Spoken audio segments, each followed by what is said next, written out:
सभी को आत्मबंधन। I hope आप सभी स्वस्थ होंगे। तो मैंने एकादशी के विषय पर 4 वीडियो शेयर की हैं और जो ये लास्ट वीडियो शेयर करने जा रही हूँ तो उसमें एकादशी क्यों मनानी चाहिए, उससे क्या लाभ होते हैं, तो उसके विषय में मैंने 4 वीडियो शेयर कर चुकी हूँ। और एकादशी व्रत रखने का साइंटिफिक रीज़न, स्पिरिचुअल रीज़न और माइथोलॉजिकल रीज़न जो है मैंने शेयर किया है। अगर आपने वो वीडियो नहीं देखी हैं तो आप जाकर उन्हें पहले देखिएगा, तभी आपको ये समझ में आएगी। क्योंकि एकादशी तो हर मंथ 2 बार पड़ती है, यानी 15-15 दिन की साइकिल होती है मून की। तो अमावस्या से पहले और पूर्णिमा से पहले एकादशी पड़ती है। तो जो भी व्रत रहते हैं उन्हें भी ये रीज़न पता चल जाएगा कि क्यों रखना चाहिए, और जो नहीं रहते हैं उन्हें भी समझ आएगा कि ये व्रत रखना कितना ज़रूरी है। तो जैसा कि हमारी अर्थ पर 70% वाटर है और ह्यूमन बॉडी और माइंड में भी 70% वाटर है।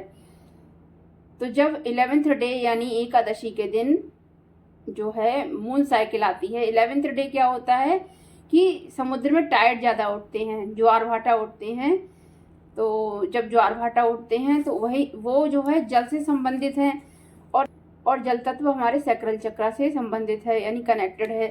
तो जब वहाँ पर टाइड उठते हैं तो वैसे ही तो हमारे सैक्रल चक्र में भी वही टाइड्स इमोशन के रूप में उठते हैं। फ्लक्चुएशन होता है, कभी रोना आता है, कभी हंसना आता है, कभी गिल्ट, कभी शेम, कभी ब्लेमिंग, हर तरह की एनर्जी उठती है उस टाइम पर। तो एकादशी से पूर्णिमा तक 5 दिन इधर और 5 दिन अमावस्या से पहले, 5 दिन पूर्णिमा से पहले जो है इमोशन फ्लक्चुएट होते हैं। और लोगों को ये समझ नहीं आता है कि ऐसा क्यों हो रहा है, क्योंकि जब पूरी अर्थ पर ये सिस्टम चल रहा है, यानी 70% वाटर में फ्लक्चुएशन हो रहा है, तो हमारा सैक्रल चक्र भी वाटर एलिमेंट है, तो वहाँ पर भी इमोशनली फ्लक्चुएशन होता है। और इस फ्लक्चुएशन को बैलेंस रखने के लिए ही एकादशी का व्रत रखा जाता है। और क्योंकि एकादशी मीन्स 11 होता है, यानी 11 नंबर माना जाता है, तो 11, और अगर 11 को आपस में प्लस करते हैं तो 2 बनता है। 2 नंबर मून का होता है, और मून हमारे हर्ट चक्र से कनेक्टेड है और वाटर हमारे सैक्रल चक्र से। तो जब टाइड्स मून को छूने के लिए उठते हैं, उसी तरह से हमारे सैक्रल चक्र के इमोशन हमारे हर्ट चक्र पर आने के लिए उठते हैं, फ्लक्चुएट होते हैं। तो तभी हमारे इमोशन भी डिसबैलेंस होते हैं। इसीलिए इनको बैलेंस रखने के लिए ही एकादशी का व्रत रखा जाता है। साइंटिफिक रीजन भी बताया था, स्पिरिचुअल रीजन भी बताया है, और इसका मैथोलॉजिकल रीजन भी बताया है। जो भी इसी जिस भाव से रखना चाहते हैं उसी भाव से उन्हें वो लाभ प्राप्त होगा।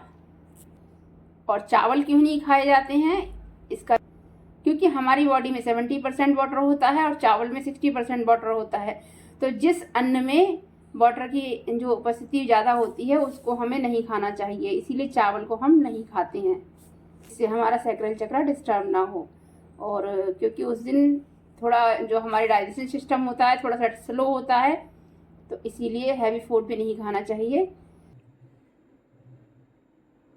तो चावल क्यों नहीं खाए जाते हैं एकादशी के दिन, इसका रीज़न यही था कि विष्णु जी ने मूढ़ को दंड दिया था कि एकादशी के द्वारा मारे जाने के कारण मूढ़ के जो हत्या का पाप लगा है एकादशी को, तो उस एकादशी का जो पाप है वो अन्न में वास करेगा। इसीलिए इस दिन अन्न का ग्रहण नहीं करते हैं,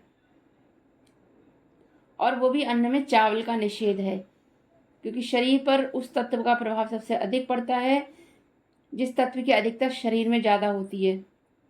और चावल खाने से बॉडी में जो है डिटॉक्सिफिकेशन नहीं हो पाती है, यानी जो है मेंटल इम्बैलेंस हो सकता है, या हमारी चंद्रमा की जो एनर्जी है वो डिस्टर्ब हो सकती है। इसलिए चावल भी नहीं खाने चाहिए और कोई भी तामसी भोजन नहीं करना चाहिए।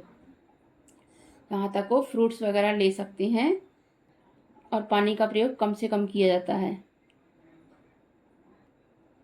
और आपको पता होगा चावल चंद्रमा से जुड़ा हुआ है, तो जब हम चावल खाते हैं तो चंद्रमा का प्रभाव हमारे मन पर अधिक पड़ता है, इसीलिए चावल अवॉइड किया जाता है। आई होप आप लोगों को समझ में आ गया होगा, और जिन्होंने ये वीडियोस नहीं देखी हैं प्लीज़ जाकर देखिएगा और शेयर करिएगा, जिससे और लोगों को भी ये जानकारी प्राप्त हो। तो सभी को thank you, God bless you.